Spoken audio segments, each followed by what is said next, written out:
Bismillahirrahmanirrahim. Alhamdulillahirabbil alamin wassalatu wassalamu ala asyrafil anbiya'i wal mursalin wa ala alihi wa sahbihi ajma'in. Qala rabbi shrah li sadri wa yassir li amri wahlul 'uqdatam min lisani yafqahu qawli wa la haula wa la quwwata illa billahil 'aliyyil 'azim. Amma ba'd. Alhamdulillah, segala puji bagi Allah, kita bertemu lagi dan kita nak sambung pembacaan kita Hidayatus Subyan. Dan kita sudah sampai kepada perbahasan hukum akal dalam bab tauhid. Jadi hukum akal ni suatu perbahasan yang sangat penting untuk difahami. Supaya apa? Supaya kita dapat faham sifat 20. Jadi sifat 20 ni akan mudah difahami dengan kita faham hukum akal. Jadi kalau orang yang tak faham hukum akal ni, dia tak mudah ataupun susah nak faham, ataupun mungkin tidak akan faham sifat perbahasan sifat 20. Jadi kita teruskanlah pembacaan kitab. Qala al-musannif rahimahullah ta'ala wa nafa'ana bihi wa bi'ulumihi fid darain amin. Allahumma yassir wa la tu'assir wa tatmim bi khair ya karim. Qala al-muallif, kata muallif, dan bahawasanya akal itu setengah daripada alat yang didapati dengan dia, dengan akal itu akan suatu.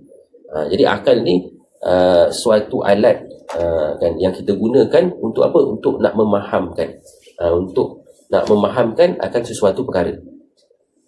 Maka barang yang didapati akan barang itu oleh akal, iaitu terbahagi atas 3 bahagi. Jadi akal ni boleh membuat satu-satu keputusan pada 3 tempat, ataupun 3 bahagian. Apa 3 bahagian, apa 3 tempat tersebut?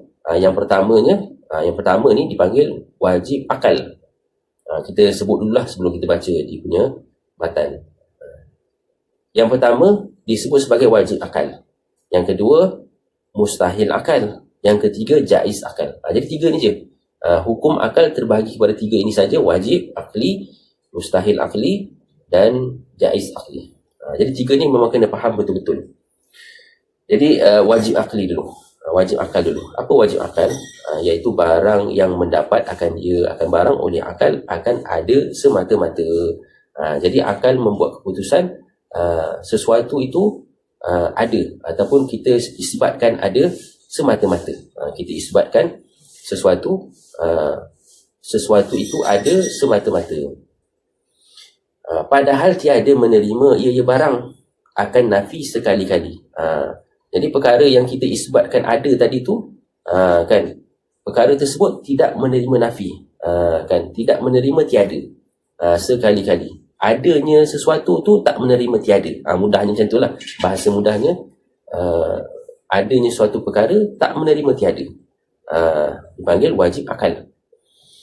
Contohnya apa? Contohnya seperti wajib kidam bagi Allah Ta'ala. Wajib kidam maknanya wajib Allah Ta'ala itu ada tanpa ada permulaan. Allah Ta'ala ni ada tanpa ada permulaan tu wajib akli. Kita nak sabitkan Allah Ta'ala tu kidam, kita nak sabitkan Allah Ta'ala itu ada tanpa permulaan, maka hukumnya wajib akli. Wajib Allah Ta'ala tu kidam, tak menerima hudus, tak menerima hudus, tak menerima baharu. Allah Ta'ala tu kidam, tak menerima baharu. Jadi wajib tu dipanggil wajib akli. Itu satu contoh yang melibatkan Allah Ta'ala. Contoh yang lain melibatkan makhluk pula. Dan contohnya seperti apa? Wajib mengambil lapang. Wajib mengambil lapang ataupun wajib mengambil ruang kosong bagi tiap-tiap jirim. Bagi tiap-tiap jirim ni dihukumkan dengan akal kita lah. Dihukumkan dengan akal kita ni, wajib setiap-tiap jirim itu mengambil lapang, mengambil ruang. Mengambil ruang. Tak boleh satu jirim tu dia tak mengambil ruang, tak mengambil lapang. Mesti jirim mesti mengambil ruang. Maknanya tak boleh terima akal kita lah. Satu-satu jirim dia tak mengambil ruang, tak mengambil lapang. Itu dipanggil wajib akli. Selesai yang pertama, wajib akli. Yang kedua yang saya sebut tadi, mustahil akli. Mustahil akal. Apa dia mustahil akal? Barang yang didapati akan dia akan barang oleh akal akan tiadanya semata-mata. Kan kita menetapkan ketiadaan sesuatu perkara. padahal tiada menerima ia barang itu akan subut sekali-kali. Tak boleh kita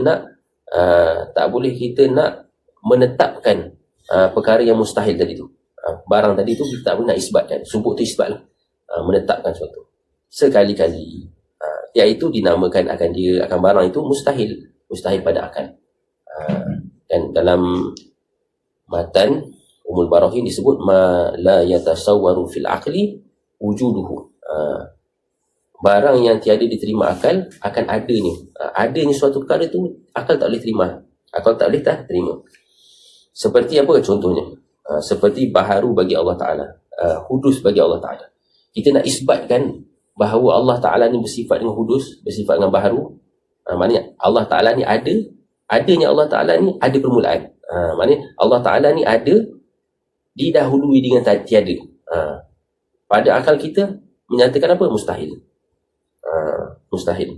Allah Ta'ala itu baharu, mustahil Allah Ta'ala itu hudus, mustahil Allah Ta'ala itu ada didahului dengan tiada. Mustahil. Itu dipanggil mustahil akli. Itu satu contoh. Contoh yang kedua, seperti tiada mengambil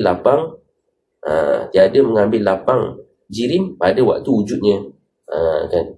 Wujudnya sesuatu jirim dengan keadaan apa? Dia tidak mengambil lapang. Contohnya macam kipas. Kipas ni, keberadaan kipas tu dia dah mengambil ruang. Dia dah mengambil ruang. Ataupun bukit lah, senam bukit ataupun gunung. Dengan adanya gunung tu, maka ruang tersebut terisi. Melainkan gunung tu tak ada, maka kawasan tersebut lapang lah. Ada ruang, ada lapang. Tapi bila dengan wujudnya gunung tersebut, bukit tersebut, maka gunung dan bukit ni dikatakan benda yang berjirim. Kan? Maka wajib bagi dia mengambil lapang, dan mustahil tiada mengambil lapang. Itu mustahil pada akal. Dan yang ketiga, yang terakhir, jaiz. Jaiz, harus. Apa itu harus? Jaiz iaitu barang yang sah pada akal. Sesuatu yang pada akal kita ni boleh terima. Boleh terima apa? Adanya sesuatu tu. Adanya sesuatu. Dan adanya kita boleh terima, dan tiadanya pun kita boleh terima. Contohnya apa? Seperti mengadakan oleh Allah Ta'ala akan makhluk ini. Jadi makhluk ni macam kita ni lah. Kita ni makhluk, boleh jadi ada, boleh jadi kita ni tiada. Boleh jadi ada, boleh jadi tiada. Adapun Allah Ta'ala tak boleh. Allah Ta'ala tu wajibul wujud. Adapun kita ni jaizul wujud. Kita ni boleh ada, boleh tiada. Allah Ta'ala wajibul wujud. Mesti ada, tak terima tiada. Kita jaizul wujud, boleh terima ada, boleh terima tiada. Maka kita ni jaiz lah. Bukan jaiz fil aqli. Bukan kita ni jaiz. Maksudnya keberadaan kita ni hukumnya harus ada, harus tiada. Maka iaitu dinamakan akan barang itu, barang yang sah ada, sah tiada tu harus fil aqli lah. Jadi tiga hukum ni, wajib akli, mustahil akli dan jaiz akli ni wajib bagi seseorang mukallaf menguasai dan memahami betul-betul. Sebab apa?